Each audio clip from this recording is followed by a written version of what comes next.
Hi friend, welcome back to my YouTube channel. Today we are going to discuss about one point, one end of the diameter of a circle is given and asking to find the other end of the diameter of a circle. So actually this is the most frequent asked question in EAMCET. We used to get one question based on this topic from every 4 to 5 paper of the EAMCET. So let's see how we can solve this type of problem if it is come in the exam.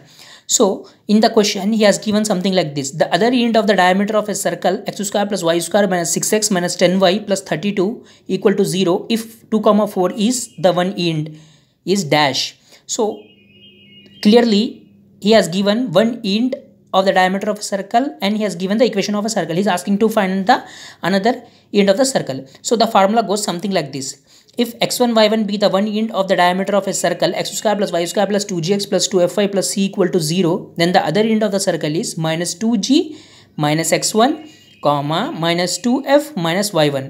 So from the above equation what we are finding is we are finding g value, f value, and the point is x1 y1, x1 equal to 2 and y1 equal to 4. So we got g value as minus 3, f value is minus 5, we got x1 value as 2, y1 value as 4. After obtaining all this value, what I have to do is I just have to substitute in place of g x1.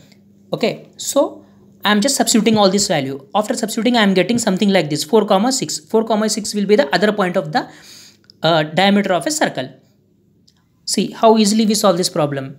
If we goes on solving this problem with our user procedure, that is IP procedure, it will be taking nearly 4 to 5 minutes. But in EAMCET, we solve this problem in just 1 minute using the shortcut. See, that is the difference. EAMCET is all about saving time.